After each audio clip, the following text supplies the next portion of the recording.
Hello student, welcome to our new video. So আজকের ক্লাসে আমরা ডিসকাস করব এই যে লাইভ ফটো ক্যাপচারিং আর আধারের ছবি যেটা মিসম্যাচ হচ্ছে, যার জন্য তোমরা সাবমিট করতে পারছো না ফর্মটা, সেটার ব্যাপারে। তো এই যে প্রবলেমটা এখন এসছে, এটার জন্য কিছুটা তোমরা দায়ী। তার কারণ কি, কিছুদিন আগে যখন আধারের আপডেটের নোটিশ দিয়েছিল, তোমরা অনেকেই ইগনোর করেছো, ভেবেছো ও কোনো ব্যাপার না, ও তো করেই নেবো। বারবার বলা হয়েছিল যে আধারটা আপডেট করে নাও। তার কারণ এই এই প্রবলেমগুলোই আসবে। কারোর নামের বানান ভুল আছে, কারোর ছবি এতটাই পুরনো, এতটাই ডার্ক যে ছবি সেখানে নিজেকে আইডেন্টিফাই করতে পারছে না। তো এই কারণেই কিন্তু আমাদের এখন প্রবলেমগুলো এসছে। তাহলে প্রবলেম যখন আছে, এর সলিউশনও হবে। তো সলিউশন আমরা দুটো ওয়েতে করতে পারবো। সো তোমার প্রবলেম হচ্ছে কি হচ্ছে না, তো সেটার জন্য প্রথমে তুমি তো এই পেজে যখন আসছো তখন কিন্তু দেখতে পাবে এখানে মানে লেখাই আসবে so doesn't match with the Aadhaar update বা আধার ফটো, তো সেটা আধার রেকর্ডের সাথে দেখাবে। এর নিচে এখানে তুমি যখন আসবে, দুটো বাটন আছে। তো প্রথমত এটা যেটা তুমি ক্যাপচার করেছো, এর আগের একটা ভিডিওতে সেখানে দেখিয়েছিলাম লাইভ ছবি কি করে ক্যাপচার করতে হয়। সো মোবাইলের থ্রু দিয়ে, ট্যাবের থ্রু দিয়ে আর ল্যাপটপের থ্রু দিয়ে, তিনটে ওইতে দেখিয়েছিলাম। তো আর এখানে থাকবে তোমার আধারের ছবিটা। তো নিচে দুটো অপশান পাবে। দুটো অপশানের মধ্যে ফার্স্ট যে অপশানটা আছে, so recapture the live photo, এটা হচ্ছে সব থেকে বেস্ট সলিউশন। তুমি যখন একবারে ছবি তুলছো, হতে পারে দেখো কতগুলো কারণে মিসম্যাচ হতে পারে। তোমার যে লাইভ যে ছবিটা আছে, তো সেটার ব্যাকগ্রাউন্ডটা একদমই জঘন্য, যার জন্য তোমার ছবিটা মিসম্যাচ দেখাচ্ছে। তোমার প্রপার লাইট মুখে পড়ছে না, দ্যাটস ওয়াই ডার্ক হয়ে যাচ্ছে, তার জন্য মিসম্যাচ হচ্ছে। তো এর জন্য তুমি দুটো কাজ করতে পারো। হয় ব্যাকগ্রাউন্ডটাই চেঞ্জ করে নাও, একটা অন্য ব্যাকগ্রাউন্ডে চলে যাও, আর নইলে প্রপার লাইটিংয়ে এসো, যাতে তোমার ফেসটা ঠিকঠাক করে দেখা যায়। আর চেষ্টা করবে ক্যামেরাটা একটু ক্লোজ নিয়ে আসা, যাতে ম্যাক্সিমাম মানে 80% মুখটা আসে। মানে এমন হয়ে গেল পুরো ফ্রেমের মধ্যে তোমাকে এইটুকু দেখা যাচ্ছে, তাহলে তো স্বাভাবিক, সে ফেস তো বুঝতেই পারবে না। তো এই কারণে প্রপার একদম পাসপোর্টের সাইজে যেরকম নিজের লুকটা লাগে, তো সেই রকম ক্লোজ এসো। এসে 2-3 বার রিটেক করো, রিক্যাপচার করো, তো দেখো নিয়ে নেবে। যেটা আমার ক্ষেত্রেই হয়েছিল, আমি যখন ডেমো দেখাচ্ছিলাম, তো তখন আমি এই ছবিটা ডেমো তোমাদের দেখানোর জন্য প্রথম টেকে আমার হয়নি, সেকেন্ড টেকে দেখলাম ইজিলি নিয়ে নিল। এটা হচ্ছে একটা জিনিস। আর সেকেন্ড অপশন কি, সেকেন্ড অপশন হচ্ছে আধারে অফিসে যাওয়া, গিয়ে সেখান থেকেই আমার আধারটাকে আপডেট করিয়ে আনা। বাট এখানে প্রবলেমে পড়ে যাবে, তার কারণ এখন এসআইআর নিয়ে প্রবলেম চলছে। তো that's why maximum Aadhaar enrolment যে সেন্টারগুলো আছে, তো সেখানে 10 দিন বা 15 দিনের মধ্যে কোনো কাজও হচ্ছে না। তাই তোমাকে যদি 1 মাস পরে ডেট দেয়, 1 মাস তো ফর্ম ফিল আপের সময় নেই, তাহলে করবে কি করে?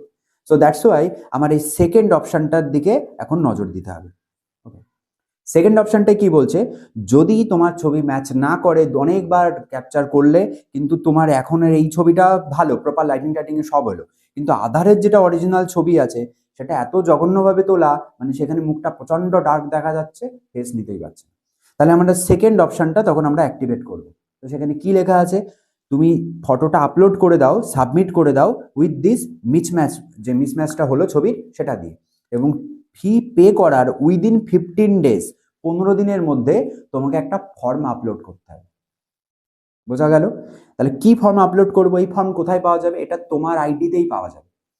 চলো কি দেখাবে, তুমি যখনই তুমি ওটা করবে, তখন দেখো এখানে প্রিন্ট ফটো ভেরিফিকেশন সার্টিফিকেট বলে একটা অপশন দেখাবে। তো এখান থেকে যেই প্রিন্ট ফটো ভেরিফিকেশন করবে, ডিরেক্ট প্রিন্টারের সাথে কানেক্ট থাকলে প্রিন্ট আউট করে নেবে, নাহলে ওখানে সেভ করে নেবে, ডাউনলোড করে নাও, সেভ করে নাও, পরে প্রিন্টারের দোকান থেকে প্রিন্ট করে আনো।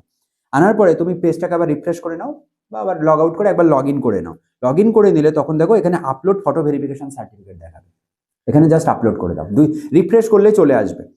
তো এই যে জিনিসটা করবে, এই ফর্মটা কোনটা, দেখতে কেমন লাগবে, চলো আমি এখানে একটা ডেমো দেখাই। এটা কিন্তু কোনো জায়গা থেকে ডাউনলোড হবে না। যারা ভাবছো ওই ইনফরমেশন বুলেটিনের নিচেই আছে, না, নেই। কারণ এই ফর্মটা তোমার নিজস্ব, এখানে তোমার লাইভ ক্যাপচার ছবিটা দেখাবে, আর এখানে তোমার যেটা ক্রিস্টাল ক্লিয়ার বোঝা যাচ্ছে, যেটা নিটের জন্য যে ছবিটা দিয়েছো, সেই ছবিটা অ্যাটাচ করে দেবে। এই ছবিটা অ্যাটাচ করার সাথে সাথে সামথিং সামথিং যেগুলো লেখা আছে, তো সেগুলো তোমাকে ফিল আপ করতে হবে। এর প্রশ্ন হচ্ছে আমি সিগনেচারটা কোথা দিয়ে করাবো, সেটাও আসছে। এখানে লিখবে, তো তোমার নাম লিখবে, son of, resident of that means তোমার অ্যাড্রেসটা লিখবে। সো কি কারণে তুমি আছে অ্যাপ্লাই করছো, সেই সমস্ত যা যা পয়েন্টগুলো আছে সেগুলো লিখবে। তারপর এখানে দেখবে পাবে সো উইথ অ্যাপ্লিকেশন নাম্বার, যেটা তোমার মেলেও চলে গেছে, রেজিস্টার ফোন নাম্বারে চলে গেছে, তো সেগুলো এখানে পটাপট দিয়ে দেবে। বাকি যে নম্বরগুলো আছে, যেগুলো ডেটাগুলো আছে, সেগুলো দেবে। এখানে একটা ছোট্ট জিনিস দেখতে পাবে, যখন এই ডেটাগুলো দিচ্ছ, তো এখানে লেখা আছে NEET UG 2026 with application number something is or was studying in class dash.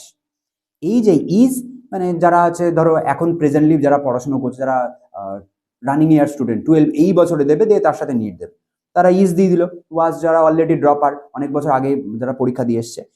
In class এই জায়গাটায় কি দেবো আমি, 10 দেবো না 12 দেবো? দেখো যদি তুমি আমার এখানে কোনো ক্রিস্টাল ক্লিয়ার ভাবে সেটা বলা নেই, বাট যদি তুমি আমার ওপিনিয়ন বলো যে স্যার আপনার মনে হয় কি যে কোনটা দেওয়া যেতে পারে, তাহলে আমি বলবো ক্লাস 10 দাও। তার কারণ তুমি যখন ফাদার্স নেম লিখছো, তোমার ডেট অফ বার্থের প্রুফ দিচ্ছ, সেগুলো সব কিন্তু ক্লাস 10-এর অ্যাডমিট অনুযায়ী দাও বা ক্লাস 10-এর রেজিস্ট্রেশন অনুযায়ী করো। তাহলে ক্লাস 10 তোমার যে স্কুলের, তো সেই স্কুলের তুমি নামটা দাও। ইজ অ্যাট এখানে স্কুলের নাম লিখতে হবে, তাহলে সেই স্কুলের নাম লেখো। এটা আমার ওপিনিয়ন। আর যদি চাও তো ক্লাস 12-এর থেকেও মানে যে স্কুলে তুমি পড়ছো, আর 10 আর 12 যদি একই স্কুলে, তাহলে তো কোনো ব্যাপারই না। এটা তোমাদের সম্পূর্ণ নিজস্ব চয়েস, বাট আমার মনে হয় ক্লাস 10-এর থেকে দিলে, যেহেতু এখানে ইজ আর ওয়াজ দুটোই এতে আছে, আমাদের কোনো প্রবলেম নেই। তো আমরা ক্লাস মানে রানিং স্কুল থেকেও নিতে পারি, আর যেখান থেকে আমরা কমপ্লিট করে এসেছি, পাস করে এসেছি, তো সেখান থেকেও আমরা নিতে পারি, ক্লাস 10-ও নিতে পারি ইজিলি। ওকে, এটা সম্পূর্ণ তোমাদের উপরে ছাড়লাম। এখানে অবশ্যই কিন্তু নিজের নামটাম দিও না। এখানে যে স্যার বা ম্যাম, হেডমাস্টার আর হেডমিস্ট্রেস বা প্রিন্সিপাল যিনি সিগনেচার করবেন, তিনি তার ডেজিগনেশন দেবেন। তো স্কুল ছাড়া কি আর অন্য কোনো জায়গা থেকে করা যেতে পারে? অবশ্যই যেতে পারে। যে কোনো আছে ক্লাস 1 গেজেটেড যে অফিসাররা আছেন, তো তারা এসডিএম, ডিএম, ডিস্ট্রিক্ট ম্যাজিস্ট্রেট, তো তারা কিন্তু এখানে সিগনেচার করতে পারে। সেই সিগনেচারের জন্য তারা কি কি সাপোর্টিং ডকুমেন্টস দেখবে, তো সেটা তাদের ব্যাপার। তো বেসিক্যালি ক্লাস 10-এর অ্যাডমিট কার্ড বা তোমার ভোটার আইডি যদি হয়ে থাকে বা আধার কার্ড, এইগুলো দু একটা নিয়ে গেলেই তারা সিগনেচার করে দেবে।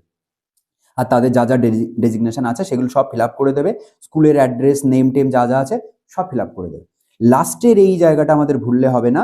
এখানে বলছে দেখো কি করতে হবে, the signature of the attesting authority so should be affixed in such a manner that it appears partly so on the certificate and partly on the latest photograph। এই যে তোমার ফ্রন্ট পেজে এখানে যে ছবিটা দিচ্ছ, তো এখানে যেটা অ্যাটেস্টেড করবে বা যেটা স্ট্যাম্প মারবে, যেন কিছুটা ছবির ওপরে থাকে আর কিছুটা যেন অ্যাপ্লিকেশন ফর্মের ওপরে থাকে। তাহলে বুঝবে কি করে যে এটাই সেই তুমি, যে তোমাকে আমি ভেরিফাই করলাম?